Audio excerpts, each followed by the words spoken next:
This is a reading of Holes, chapter 26. There were no telephones, but word spread quickly through the small town. By the end of the day, everyone in Green Lake had heard that the school teacher had kissed the onion picker. Not one child showed up for school the next morning. Miss Catherine sat alone in the classroom and wondered if she had lost track of the day of the week. Perhaps it was Saturday. It wouldn't have surprised her. Her brain and heart had been spinning ever since Sam kissed her. She heard a noise outside the door. Then suddenly, a mob of men and women came storming into the school building. They were led by Trout Walker. "There she is!" Trout shouted. "The devil woman!" The mob was turning over desks and ripping down bulletin boards. "She's been poisoning your children's brains with books," Trout declared. They began piling all the books in the center of the room. "Think about what you're doing!" cried Miss Catherine. Someone made a grab for her, tearing her dress, but she managed to get out of the building. She ran to the sheriff's office. The sheriff had his feet up on his desk and was drinking from a bottle of whiskey. "Morning, Miss Catherine," he said. "They're destroying the schoolhouse," she said, gasping for breath. "They'll burn it to the ground if somebody doesn't stop them." "Just calm your pretty self down a second," the sheriff said in a slow drawl, "and tell me what you're talking about." He got up from his desk and walked over to her. "Trout has—" "Now, don't go saying nothing bad about Charles Walker," said the sheriff. "We don't have much time," urged Catherine. "You've got to stop them." "You're sure pretty," said the sheriff. Miss Catherine stared at him in horror. "Kiss me," said the sheriff. She slapped him across the face. He laughed. "You kiss the onion picker? Why don't you kiss me?"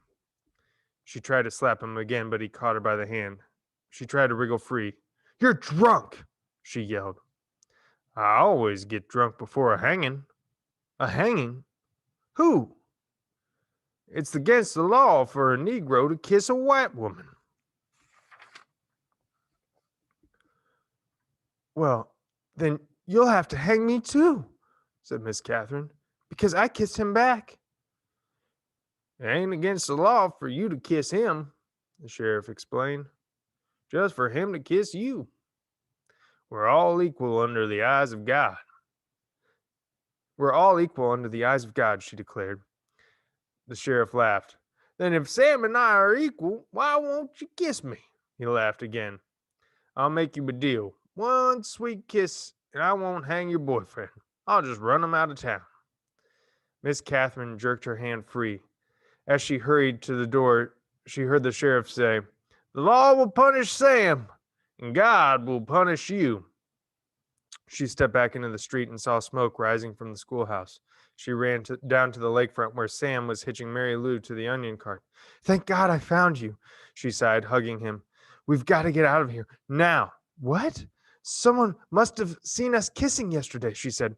"They set fire to the schoolhouse. The sheriff said he's going to hang you." Sam hesitated for a moment as if he couldn't quite believe it. He didn't want to believe it. "Come on, Mary Lou." "We have to leave Mary Lou behind," said Catherine. Sam stared at her a moment. There were tears in his eyes. "Okay." Sam's boat was in the water, tied to a tree by a long rope. He untied it, and they waded through the water and climbed aboard. His powerful arms rowed them away from the shore. But his powerful arms were no match for Trout Walker's motorized boat. They were little more than halfway across the lake when Miss Catherine heard a loud roar of the engine. Then she saw the ugly black smoke. These are the facts. The Walker boat smashed into Sam's boat. Sam was shot and killed in the water. Catherine Barlow was rescued against her wishes. When they returned to shore, she saw Mary Lou's body lying on the ground. The donkey had been shot in the head. That all happened 110 years ago. Since then, not one drop of rain has fallen on Green Lake. You make the decision. Whom did God punish? 3 days after Sam's death, Miss Catherine shot the sheriff while he was sitting in his chair drinking a cup of coffee. Then she carefully applied a fresh coat of red lipstick and gave him the kiss he had asked for. For the next 20 years, Kissing Kate Barlow was one of the most feared outlaws in the West.